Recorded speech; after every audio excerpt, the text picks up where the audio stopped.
ममता बनर्जी के दोहरे मापदंडों को अब आप कुछ आंकड़ों के जरिए समझिए। भारतीय निर्वाचन आयोग के मुताबिक 2014 के लोकसभा चुनाव में 16 राजनीतिक कार्यकर्ताओं की हत्या हुई थी, जिनमें से 7 यानी 44% हत्याएं अकेले सिर्फ पश्चिम बंगाल में हुई थी, और तब भी ममता बनर्जी ही मुख्यमंत्री थी। मई 2018 में जब पश्चिम बंगाल में पंचायत चुनाव हुए, तब 26 राजनीतिक कार्यकर्ताओं की हत्या हुई थी। 2013 के पंचायत चुनाव में भी 31 लोगों की हत्या हुई थी। 2019 के लोकसभा चुनाव से लेकर अक्टूबर 2020 तक पश्चिम बंगाल में 47 राजनीतिक कार्यकर्ताओं की हत्या हो चुकी है। और इस दौरान ममता बनर्जी ने क्या कहा है, शायद आपको याद भी नहीं होगा। ममता बनर्जी परिवर्तन के नारे के साथ पश्चिम बंगाल की सत्ता में आई थी, लेकिन एनसीआरबी के आंकड़ों के मुताबिक पश्चिम बंगाल में राजनीतिक हिंसा को लेकर कोई परिवर्तन नहीं हुआ है। वर्ष 2006 से 2011 के बीच, तब राज्य में लेफ्ट की सरकार थी, वामपंथियों की सरकार थी, तब 124 राजनीतिक हत्याएं हुई थी। और ममता बनर्जी के शासन में 2011 से 2016 के बीच 98 राजनीतिक हत्याएं हुई हैं। ममता बनर्जी भले खुद आज अपने ऊपर कथित हमले को लेकर इसे एक बड़ा मुद्दा बना रही हैं, लेकिन हकीकत कुछ और है। इस पूरे घटनाक्रम के दौरान जो सबसे बड़ा बदलाव हुआ वो ये कि अब पश्चिम बंगाल में ममता बनर्जी सरकार के 5 साल के रिपोर्ट कार्ड से ज्यादा ममता बनर्जी की मेडिकल रिपोर्ट की चर्चा हो रही है। देखिए, अब आप इस बात को समझिए। जब नेता ये चाहते हैं कि उनके रिपोर्ट कार्ड की चर्चा ना हो और उनके मेडिकल कार्ड की ही चर्चा हो या उनके इमोशनल कार्ड की चर्चा हो, तब ऐसा किया जाता है। तस्वीरों में बड़ी ताकत होती है, तस्वीर और वीडियो बड़े पावरफुल होते हैं, और देश की जो जनता होती है वो सबसे पहले तस्वीरों पर मंत्रमुग्ध हो जाती है, चाहे कैसी भी हो, भावुक हो जाती है या मंत्रमुग्ध हो जाती है। और ये जो तस्वीरें कल से चलनी शुरू हुई हैं, ये कल से लेकर अब तक लगातार 24 घंटों से हर न्यूज़ चैनल और सोशल मीडिया पर छाई हुई है। यानी ममता बनर्जी की कोशिश ये है कि दर्शकों को इतना इमोशनल कर दिया जाए कि दर्शक और वोटर, पश्चिम बंगाल के वोटर, अब उनसे उनके काम के बारे में बात ही ना करें। मुद्दा बिल्कुल बदल जाए। अब कोई उनसे ये ना पूछ ले कि आपने इतने दिन, इतने वर्षों तक क्या काम किया और आगे क्या करेंगी। ये मुद्दा ही नहीं है। अब तो मुद्दा सिर्फ इतना है कि ममता बनर्जी को परेशान किया जा रहा है, उन पर हमला किया जा रहा है। ममता बनर्जी घायल हो गई हैं और हमें अपनी इस नेता को बचाना है, और एक महिला पर सारे लोग मिलकर हमला कर रहे हैं। और ये सिंपैथी जो है, इसे क्रिएट करने की कोशिश पश्चिम बंगाल में हो रही है, और ये सब कुछ बड़े व्यवस्थित तरीके से हो रहा है। इसे समझाने के लिए हमने कुछ तस्वीरों की आज एक मदद ली है। पहले आप इन तस्वीरों को देखिए।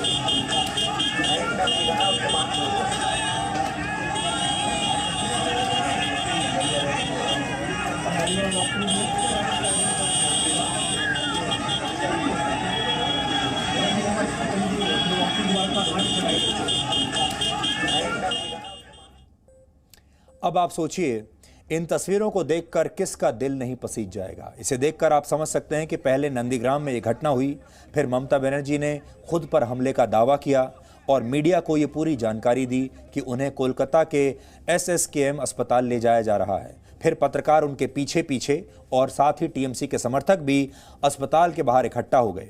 ममता बनर्जी की ऐसी तस्वीरें सामने आईं जो लोगों के बीच उनके लिए सहानुभूति और हमदर्दी पैदा करती हैं, और चुनाव को यहां से अब मोड़ा जा सकता है। इसलिए बहुत सारे लोग ये कह रहे हैं कि पश्चिम बंगाल के चुनावों का टर्निंग पॉइंट यही है।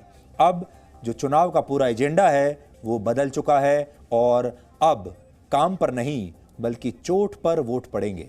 यानी ये सब कुछ बड़े व्यवस्थित तरीके से हुआ, और इसे आप ममता बनर्जी की नई शानदार रणनीति भी कह सकते हैं, जिसके तहत अब वो व्हील चेयर पर बैठकर चुनाव प्रचार करेंगी। यानी अब से लेकर आखिरी दिन तक, जब तक चुनाव वोट पड़ेंगे, तब तक ममता बनर्जी व्हील चेयर से उठेंगी नहीं, और हर रोज व्हील चेयर पर बैठकर वो आपको ये याद दिलाएंगी, पूरे देश को और पश्चिम बंगाल के वोटर्स को ये याद दिलाएंगी कि उन पर हमला हुआ है, उन्हें रोकने की कोशिश की जा रही है और वो एक अकेली महिला हैं जो इतने सारे लोगों से एक साथ लड़ रही हैं। वो एक वीरांगना है और जो इस समय युद्ध के मैदान में अकेली जंग लड़ रही है। ये उनकी कहानी है। ये सिंपैथी फैक्टर वैसा ही है जैसे किसी बड़े कॉलेज में दाखिला लेने के लिए जब छात्र पहुंचते हैं और सब छात्रों के बीच एक कंपटीशन होता है और दाखिला मिलता है मेरिट वाले छात्र को, यानी जिसकी रिपोर्ट कार्ड अच्छी होती है उसे दाखिला मिलता है, जिसकी रिपोर्ट कार्ड अच्छी नहीं होती उसे दाखिला नहीं मिलता अच्छे कॉलेज में। लेकिन अब आप सोचिए, बहुत सारे छात्र पहुंचे हैं लेकिन नंबर कम हो और अपनी इस कमी को, किसी के नंबर कम है किसी छात्र के, और अपनी इसी कमी को छिपाने के लिए वो खुद को घायल कर ले या रो रो कर ये कहने लगे कि उस पर हमला किया गया है और उस छात्र की जान लेने की कोशिश की गई है, हालांकि उसके नंबर हैं 40% ही, तो क्या उस कॉलेज में उसे दाखिला मिल जाएगा? इसी तरह ऐसा जो छात्र है उसे कॉलेज की हमदर्दी मिल जाएगी और दाखिला भी मिल जाएगा। अगर ऐसा होने लगे तो आप क्या करेंगे? जबकि इस सहानुभूति की वजह से नुकसान उन छात्रों का होगा जिनके परीक्षा में अच्छे नंबर आए हैं, जिन्होंने मेरिट से परीक्षा पास की है, 90, 95, 99, 100% नंबर हैं, लेकिन इसके बावजूद उन्हें कॉलेज में दाखिला नहीं मिलेगा। इसलिए बड़ी बात यह है, अच्छे कॉलेज में आप दाखिला किसे देते हैं? जिसके नंबर अच्छे होते हैं उसे देते हैं या उस छात्र को देते हैं जो सिर्फ ये कहता है कि मुझ पर हमला हुआ है और मुझे जान से मारने की कोशिश हुई है, मेरे नंबर कम हैं लेकिन मुझ पर हमला हुआ है इसलिए मुझे एडमिशन दे दो। यानी कम नंबरों वाले रिपोर्ट कार्ड को अगर आंसुओं में डुबो दिया जाए, कम नंबर वाले रिपोर्ट कार्ड को आंसुओं में भिगो दिया जाए तो 40% नंबर भी 100% बन जाते हैं और पश्चिम बंगाल का चुनाव भी इसी सिंपैथी फैक्टर की तरफ मोड़ने की कोशिश हो रही है। इसे आप ममता बनर्जी के उस बयान से समझिए जो उन्होंने आज ही अस्पताल से खास आपके लिए दिया है। আমি সবাইকে বিশেষ করে আমার যারা কর্মী ভাই বোনেরা আছেন এবং সাধারণ মানুষ আছেন, এটা ঠিক যে কালকে খুব জোর আমার লেগেছিল এবং আমার হাত পায়ে চোট আছে, বোন ইনজুরি আছে, লিগামেন্টে আছে, আর কালকে আমার মাথা এবং চেস্টে খুব পেনও হয়েছে। এত বড় একটা চোট লাগার পরে আমার গাড়ি বনেটের উপরে আমি দাঁড়িয়ে নমস্কার করছিলাম, ন্যাচারালি তখন এমন জোরে চাপ আসে যে তাতে আমার পুরো গাড়িটা চেপে যায় আমার পায়ের মধ্যে। এই অবস্থায় আমার কাছে যা ওষুধ টষুধ ছিল সেগুলো খেয়ে সঙ্গে সঙ্গে আমরা কলকাতার দিকে রওনা হই এবং তারপর থেকে ডাক্তারদের চিকিৎসাধীন আমি আছি। আমি অনুরোধ করব আমার সকলের কাছে যে সকলে শান্ত থাকুন, সংযত থাকুন, ভালো থাকুন আর এমন কিছু করবেন না যাতে মানুষের কোনো অসুবিধা হয়। আমি আশা করি 2-3 দিনের মধ্যে আমি আবার নিজের ফিল্ডে ফিরে যেতে পারবো। তবে হয়তো পায়ের প্রবলেম থাকবে কিন্তু আমি ম্যানেজ করে নেব।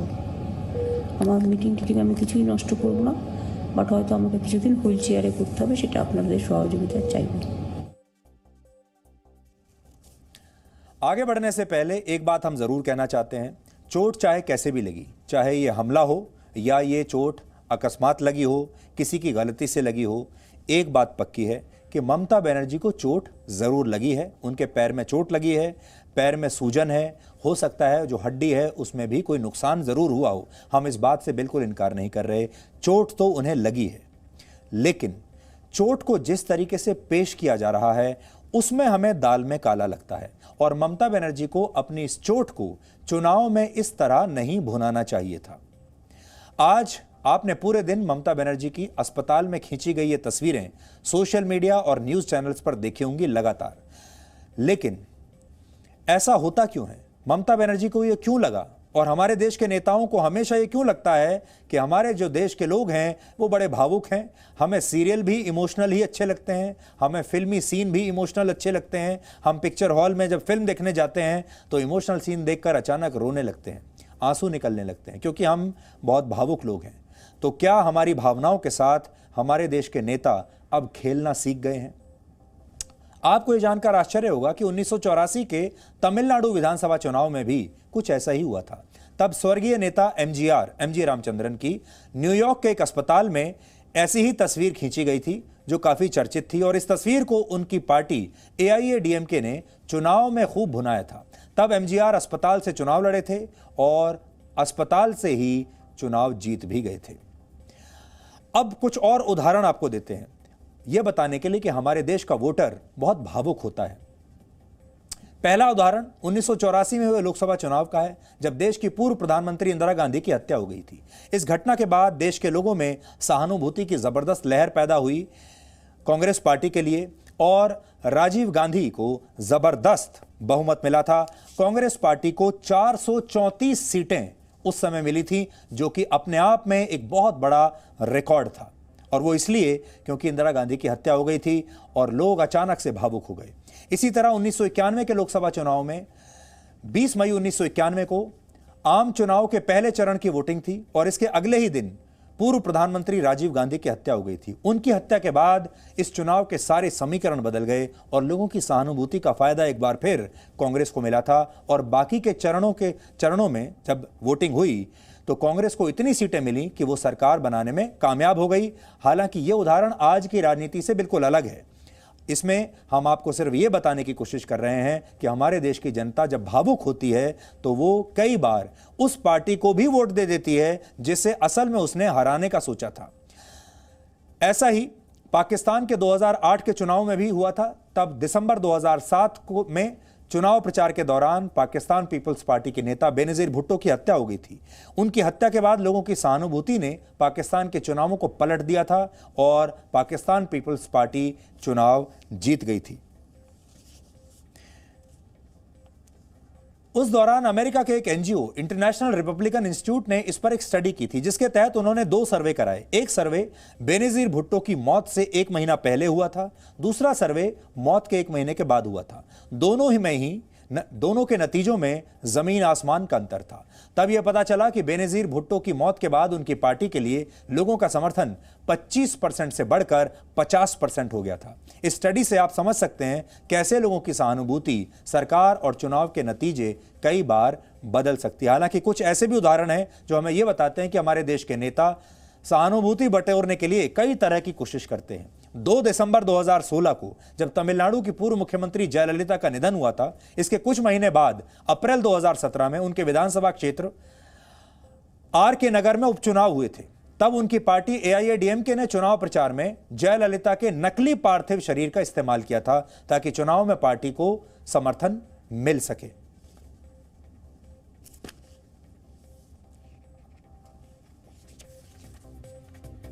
इसी तरह हमारे देश में और भी कई नेता ऐसे हैं जिन्होंने कई बार इस तरह लोगों को इमोशनल करने की कोशिश की होगी। आपको याद होगा एम करुणानिधि की भी तस्वीरें आपको याद होंगी, जब उन्हें रात में उनके घर से उठा लिया गया था। उन तस्वीरों को उन्होंने बहुत भुनाया था और उनसे उनको बहुत फायदा मिला था। इसी तरह मायावती ने भी मशहूर गेस्ट हाउस कांड जो हुआ था उसे लेकर लोगों को बहुत इमोशनल किया था। ममता बनर्जी के राजनीतिक करियर का सड़क, चोट और कैमरे से बड़ा पुराना रिश्ता है। अब हम आपको उनके जीवन से जुड़ी कुछ घटनाएं बताते हैं जिनमें वो सड़क पर उतरी, उन्हें चोट भी लगी और कैमरे ने उन्हें बड़ी अच्छी तरह से कवर किया और फिर उन्हें बड़ा फायदा हुआ। 1989 में ममता बनर्जी की लड़ाई लेफ्ट फ्रंट से थी और वो इसमें घायल हो गई थी। तब भी उनकी घायल अवस्था वाली तस्वीरें सुर्खियां बन गई थी। 16 अगस्त 1990 को ममता बनर्जी पर फिर हमला हुआ, उसमें उनके माथे पर गंभीर चोट आई। तब ममता बनर्जी यूथ कांग्रेस में थी। 1993 में वो कोलकाता की राइटर्स बिल्डिंग में घुस गई थी। तब वहां ज्योति बासु की सरकार थी और ममता बनर्जी यूथ कांग्रेस की नेता थी। तब भी उनकी तस्वीरें बड़ी चर्चा में रही थी। ये सारी वो तस्वीरें हैं जिनमें ममता बनर्जी आपको सड़कों पर दिखेंगी, इसमें चोट भी दिखेगी और इसमें कैमरा भी दिखेगा।